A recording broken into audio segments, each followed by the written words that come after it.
Hello guys, welcome to the maths. Chapter है हमारा linear equation in two variable, class 9th NCERT. तो बच्चों, आज की क्लास में हम पढ़ेंगे एक्सरसाइज 4.3। पहले हमने 4.2 तक आपको पढ़ाया था, 4.3 पढ़ेंगे। देखिए पहला क्वेश्चन क्या कह रहा है आपका। Draw the graph of each of the following linear equation in two variable. आपको यहां पर साफ देखने में पता चल जाएगा, आपके पास है लीनियर इक्वेशन, वो भी दो वेरिएबल वाली। आपको इसको ग्राफ पे शो करना है। मैंने अभी तक ग्राफ पे शो करना नहीं बताया था, लेकिन मैंने आपको एक चीज बताई थी, उसे रिमेंबर करवाता हूं। अगर हम अपनी linear equation in two variable को ग्राफ पे शो करते हैं तो जो डायग्राम बनेगा वो एक सीधी लाइन होगा, स्ट्रेट लाइन, और वो लाइन कहीं पर भी कैसे भी डायरेक्शन में जा सकती है। ठीक है, चलिए अब दिखाते हैं कैसे करते हैं। बेटा, अगर आपको इसे ग्राफ पे शो करना है ना, तो आपको इसके कोई भी दो सॉल्यूशन निकालना, सिर्फ दो। बड़ी ध्यान से सुनना बच्चों, मैं क्या कह रहा हूं। अगर हमारी इक्वेशन को ग्राफ पे शो करना है तो हमें इसके सिर्फ दो सॉल्यूशन चाहिए ही चाहिए। दो सॉल्यूशन, तो जल्दी से दो सॉल्यूशन ढूंढते हैं। ये तो मैंने आपको पढ़ा ही रखा है। चलिए, दो सॉल्यूशन ढूंढने के लिए हम ग्राफ निकालते हैं सॉल्यूशन के लिए। जैसा मैंने आपको बताया था, इसे टेबल बना लेते हैं और ऊपर में लिखेंगे बच्चों x और नीचे रखेंगे y। हमें सिर्फ दो सॉल्यूशन चाहिए, इसलिए दो कॉलम बना रखे हैं। ठीक है बच्चों, चलिए जल्दी से इसके दोनों सॉल्यूशंस ढूंढते हैं। पहले वाले इक्वेशन को उतारते हैं, x plus Y equal to 4। बेटा, एक चीज याद रखना, जब भी आपको इक्वेशंस को ना ग्राफ पे दिखाना हो, आपको दो सॉल्यूशंस निकालने होते हैं। ये दो सॉल्यूशंस जो आप निकालोगे ना, इसकी वैल्यू छोटी से छोटी आनी चाहिए, आपके लिए आसान रहेगा। बड़ी से बड़ी आती है, कोई प्रॉब्लम नहीं होती, बना सकते हो, लेकिन छोटी से छोटी लेकर चलना इजी के लिए। बेटा, आपको पता है सॉल्यूशन कैसे निकालते हैं? जैसा मैंने आपको पिछली वीडियो में बताया था, इन दोनों, इस पूरी इक्वेशन में दो वेरिएबल है। किसी एक वेरिएबल की वैल्यू खुद से मान लो। मैं देखना x की वैल्यू मान रहा हूं 1। देखो, छोटी से छोटी वैल्यू लूंगा। आप देख सकते हो मैंने x की वैल्यू 1 मानी है। ये यहां 1 प्लस का है, उधर जाके किसके हो जाएगा? माइनस का। देख सकते हो y आ गया 3। एकदम सिंपल वैल्यू नंबर आने चाहिए। x की जगह पर मैंने माना है 1 और y आ गया मेरा 3। देख सकते हो? ठीक है, पहला सॉल्यूशन आ गया। अब दूसरा निकाल लेते हैं जल्दी से। x plus Y equal to 4। चलिए दूसरा सॉल्यूशन निकालते हैं। किसी की भी वैल्यू आप खुद से मान सकते हो। इस बार मैं काम कर रहा हूं, मैंने मान लिया x को 3 ले लिया। ध्यान से देखना, सॉरी, इस बार मैंने y की वैल्यू मानी है, और क्या मानी है? 3। तो देखते हैं x क्या आता है। आपको पता है प्लस का 3 है, उधर जाके माइनस का 3 हो गया, x आ गया आपका 1। y की जगह पर मैंने माना है बच्चों 3 और x 1 आ गया। अच्छा बच्चों, ये बहुत बड़ी गलती हो गई मुझसे, ये तो सेम ही निकाल दिया मैंने गलती से। बच्चों, ऐसे सेम सॉल्यूशंस नहीं होने चाहिए, अलग होते हैं। मैंने गलती से यहाँ पर सेम कर लिया, कोई नहीं, हम इसे बदल देते हैं। थोड़ा सा बदलने में कोई प्रॉब्लम नहीं है, ये तो पूरा सेम आ जाएगा और सेम की कोई जरूरत नहीं, सेम सेम नहीं लेते हैं। x की जगह पर ले लेता हूँ, y की जगह पर लेता हूँ 1। मैंने y की जगह पर 1 ले लिया। अगर y की जगह पर 1 नहीं है, प्लस का 1 इधर आके माइनस का होगा और x 3 आता है। अब ये सेम नहीं है बच्चों, ध्यान से देखना। y की जगह पर मैंने माना है 1 और x आ गया है मेरा 3। कोई दिक्कत नहीं, ठीक है। आप चाहो तो y की जगह 2 लेते, x भी 2 आ जाए, कोई प्रॉब्लम नहीं। तो अगर आपको अपनी इक्वेशंस को ग्राफ पे दिखाना है, तो उसके लिए आपको अपने दो सॉल्यूशंस ढूंढने पड़ेंगे। दो सॉल्यूशन ढूंढ लिए मैंने, ठीक है। एक सॉल्यूशन बच्चों ये रहा और दूसरा सॉल्यूशन ये रहा। अब इसे ग्राफ पे दिखाते हैं, पहले आप जल्दी से इसे उतार दीजिए। तो बच्चों, आप लोग देख सकते हैं मैंने ग्राफ भी बना लिया आप लोगों के लिए, ठीक है। तो जल्दी से इसे शो करते हैं, ध्यान से सुनना। हम सबसे पहले पहले सॉल्यूशन को कैसे दिखाएंगे, देखो ध्यान से। आपको दो सॉल्यूशन निकाल लिए।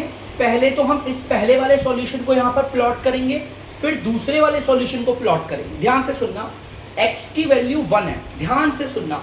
x आपको पता है ये पूरा का पूरा x है, लेकिन x की वैल्यू पॉजिटिव 1 है, वो ये रहा। वहां पर बस खाली रुको। यहां पर देख सकते हो आप, x की वैल्यू 1 है और y की वैल्यू क्या है? पॉजिटिव 3 है, नेगेटिव। अगर नेगेटिव होगी तो हम नीचे की तरफ शिफ्ट होंगे, और अगर पॉजिटिव होगी तो ऊपर की तरफ। आप देख सकते हो पॉजिटिव है। फिर से सुनना, x की जगह पर 1 था, आप देख सकते हो यहाँ पर 1 कहां पर है? ये रहा, मैं यहाँ पर स्टॉप हो गया। अब y की जगह पर क्या आया? 3। तो 3 कहां पर है? यहीं से हम सीधे ऊपर की ओर शिफ्ट होंगे, ये रहा 3, ये रुक गया। इस पॉइंट पर आप देख सकते हो x की वैल्यू पॉजिटिव 1 आ रही है और y की वैल्यू पॉजिटिव 3 आ रही है। मैं यहाँ पर लिख दूंगा 1,3। ये हमारा सॉल्यूशन है ना, मैंने बताया था सॉल्यूशन को ऐसे भी लिखते हैं, क्लियर है। अब जल्दी से इस दूसरे सॉल्यूशन को इसमें प्लॉट करें, ठीक है। x की वैल्यू बच्चों 3 है, तो देखो x की वैल्यू 3। बहुत बच्चे बोलेंगे सर ये रहा, नहीं बच्चों, ये 3 नहीं है, ये माइनस का 3 है। हमें x की वैल्यू 3 लेकर चलनी है, ठीक है, x की वैल्यू 3 लेकर चलनी है, तो x की वैल्यू 3 ये रही, देख सकते हो। अब y हमारा क्या है, पॉजिटिव 1 है, तो पॉजिटिव 1 ऊपर ऊपर ऊपर जा रहा है और यहां पर 1 के आगे ठीक है, देख सकते, क्लियर है, हम रुक गए। और यहां पर आपको पता है सॉल्यूशन हमारा क्या है, 3,1। मैं सॉल्यूशन को यहां लिख देता हूं 3,1, सॉल्यूशन यही है ना, देखो 3,1, सॉल्यूशन को ऐसे भी लिखते हैं। अब आपका ये वाला पॉइंट है और ये वाला पॉइंट है, आप स्केल से एक सीधी लाइन खींच दो, ध्यान से सुनना, मैं स्केल से एकदम सीधी लाइन खींच दूं, मेरे पे स्केल तो नहीं है बच्चों, लेकिन कोशिश करूंगा मैं सीधी खींचने की थोड़ी सी। वैसे मेरा थोड़ा गलत आ रहा होगा, लेकिन अगर आप लोग ग्राफ पे करोगे आप लोगों का सही आएगा। देखो ध्यान से देखना, मैंने अपनी इस इक्वेशन को ग्राफ पे शो किया है और आप लोग साफ देख सकते हैं, जैसा आपको बेसिक्स में पढ़ाया था, एक सीधी लाइन ड्रॉ हुई है सीधी लाइन ड्रॉ। और अब आपको क्या करना है, इस लाइन के एकदम एंड पे, या तो यहां एंड पे ले लेना है, या तो यहां पर एंड, इसे लंबा करके यहां पे भी लिख सकते हो।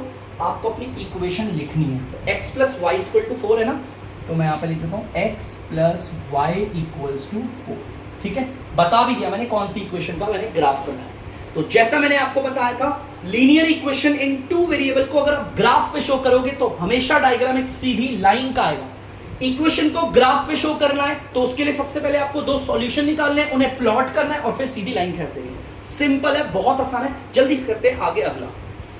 तो बच्चों आप लोग देख सकते हैं दूसरे वाले पार्ट में हमारी इक्वेशन, इसे ग्राफ पे शो करना है, उसके लिए सबसे पहले हमें इसके 2 सॉल्यूशन निकालने पड़ेंगे, ये आप देख सकते हो। चलिए निकालते हैं, x - y = 2, x - y = 2। चलिए इसका सॉल्यूशन निकालते हैं। आप कुछ भी मान सकते हो, x की जगह पर मैंने मान लिया 1, आप देख सकते हो ध्यान से, मैंने x की जगह पर 1 माना है खुद से, किसी एक वेरिएबल की वैल्यू मानते हैं ना, तो ये माइनस का y है, ये जो प्लस का 1 है इधर जाके माइनस का 1 हो गया। आपको पता है माइनस का y = 1 आ गया। माइनस का साइन अगर यहां पर है तो कोई बात नहीं, वो यहां नहीं रहता, उधर शिफ्ट हो जाता है, लो y - 1, ठीक है। x की वैल्यू हमने मानी 1 और y आ गया हमारा माइनस का, ठीक है, सिंपल है। अब दूसरा सॉल्यूशन निकालते हैं, देखना बच्चों ध्यान से, मैंने इस बार y की जगह पर 1 ले लिया, ध्यान से सुनना, मैंने y की जगह पर 1 लिया है, ठीक है। तो देखते हैं x क्या आता है, ये माइनस का 1 उधर जाके प्लस का 1 हो जाएगा, तो x आ गया आपका 3। y की जगह हमने माना 1 और x आ गया हमारा 3।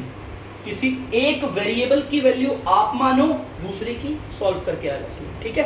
तो चलिए अब इन दोनों सॉल्यूशंस को ग्राफ पे दिखाते हैं। पहले इस वाले सॉल्यूशन को दिखाएंगे, फिर हमारे इस वाले सॉल्यूशन को, एक एक करके दिखाते हैं। चलिए देखिए, x की वैल्यू आपकी 1 है, तो देखो 1 कहां पर है, 1 कहां पर है, देखो ये रहा 1, ठीक है बच्चों, ध्यान से देखना, ये रहा 1। अब y की वैल्यू आपकी माइनस का 1 है, तो हम नीचे की ओर शिफ्ट होंगे, देखो यहां पे थे ना, नीचे की ओर शिफ्ट हुए, माइनस के 1 पे रुक गए, ठीक है। अब यहां पर हम सॉल्यूशन लिख देंगे, एक बार फिर से बताओ मैंने करा कैसे। x की जगह पर देखो क्या था, x की वैल्यू 1 थी, x की वैल्यू 1 यहां पर कहां पर आ रही है, यहां पर आ रही है, मैं यहां पे स्टॉप हो गया। अब y की वैल्यू देखेंगे, माइनस का 1 है ना, तो माइनस के 1 के लिए हम नीचे जाएंगे, माइनस के 1 के ठीक सामने रुक गए, देखो माइनस का 1 है ना, इसके सामने रुक गए। इस सॉल्यूशन को मैं यहां पे लिख देता हूं आपका 1, -1, देखो यही है ना सॉल्यूशन, 1, -1, पहले x की वैल्यू फिर y की वैल्यू, कोई दिक्कत तो नहीं है, ठीक। अब इस वाले सॉल्यूशन को प्लॉट करते हैं, x की वैल्यू 3 है, तो ध्यान से सुनना, यहाँ पर x की वैल्यू 3 कहां दिख रही है बच्चों, ये रही, देखो देख सकते हो। अब हमें ऊपर की ओर जाना है, नीचे की ओर जाना है, देखते हैं। y आपका क्या है, +1 है, तो आप ऊपर की ओर जाओगे, 1 के आगे रुकते, देख सकते हो आप लोग। और इसका सॉल्यूशन में यहां लिख देता हूं मैं, यहाँ पे क्या है 3,1 होगा, ठीक है। अब इस पॉइंट और इस पॉइंट से एक सीधी लाइन खींच देंगे बच्चों, ये एक सीधी लाइन खींच देंगे, स्केल तो है नहीं, कोशिश करेंगे सीधी अच्छी सी लाइन खींचने की। वैसे थोड़ा गलत भी आ रहा होगा, तो बस मेरे पे ग्राफ नहीं है, आप लोग ग्राफ पे करोगे तो अच्छा करोगे, ठीक है। तो देख सकते हो आप, अगर मैं अपनी इक्वेशन को ग्राफ पे दिखाऊंगा तो डायग्राम आपका सीधी लाइन होगा, और वो लाइन कैसे भी हो सकती है, ठीक है। अब ध्यान से सुनना, आपको अपनी इस इक्वेशन को या तो इस एंड पे या तो इस एंड पे लिख देना, x - y = 2, x - y = 2 लिख दिया मैंने। बच्चों जल्दी से सोता पूछो। तो बच्चों आप लोग देख सकते हो तीसरी इक्वेशन, ये भी आपकी लीनियर इक्वेशन है, वो भी 2 वेरिएबल वाली, ठीक है। आप तो बच्चों आप लोग देख सकते हैं, ये भी हमारी लीनियर इक्वेशन है, वो भी 2 वेरिएबल वाली। चलिए इसे ग्राफ पे शो करने के लिए इसके भी 2 सॉल्यूशन निकालते हैं। मैं x की जगह पर मान रहा हूं आपका 1, देख सकते हो, और y आपका 3 1 3 आ गया। x की जगह पर माना 1 और y आ गया हमारा 3। तो चलिए इसे देखते हैं, दूसरा सॉल्यूशन। x की जगह पर मैंने माना है माइनस का 1, देख सकते हो माइनस का 1 माना है, y भी आपका माइनस का 3 आ गया, ठीक है। तो x की जगह मैंने माना -1, y मेरा आ गया -3। अब जल्दी से इसे प्लॉट करते हैं ग्राफ में, ध्यान से सुनना। x की जगह पर 1 है, तो x की जगह पर 1 1 पॉजिटिव का है, वो ये रहा। अब मुझे ऊपर जाना है ऐसे या नीचे जाना है, कैसे पता करेंगे? y देखो, y आपका +3 है, तो यहां से हम सीधा जाते रहेंगे +3 पे आगे रुक कर, ठीक है। और ये सॉल्यूशन क्या है? 1,3 लिख देता हूं यहाँ पे साइड पे, 1,3, ठीक है। चलिए अब देखते हैं दूसरा वाला सॉल्यूशन को पॉइंट करते हैं। x आपका -1 है, तो देखो ये x होता है ना, x का -1 का ये रहा, और y आपका क्या है? -3 है, तो नीचे की तरफ चलते हैं, ये रहा देखो -3, इसके आगे रुक कर लिख देता हूँ x आपका -1, y आपका -3, देखो ये ना -1, -3। अब इस वाले पॉइंट और इस वाले पॉइंट से एक सीधी लाइन आ जाएगी, वैसे कोशिश करूंगा सीधी मेरी भी आ जाए, बाकी देखो क्या होता है। लो आप लोग वैसे टेढ़ी है थोड़ी सी, लेकिन सीधी मान लीजिएगा, आप लोग ग्राफ में करेंगे तो सीधी आएगी, टेंशन मत लेना, ठीक है। वो थोड़ा सा ज्यादा ही टेढ़ी होगी, कोई बात नहीं बच्चों। अब आपको अपनी इक्वेशन को या तो इस एंड पे या तो इस एंड पे लिख दो, मैं यहाँ लिख देता हूँ y = 3x, ठीक है। तो जैसा मैंने आपको बोला था कि अगर आप लीनियर इक्वेशन 2 वेरिएबल को ग्राफ पे शो करोगे तो डायग्राम सीधी स्ट्रेट लाइन का बनेगा, ठीक है। तो प्लीज बच्चों से ध्यान दीजिए, मिलते हैं अब आपसे अगली वीडियो में।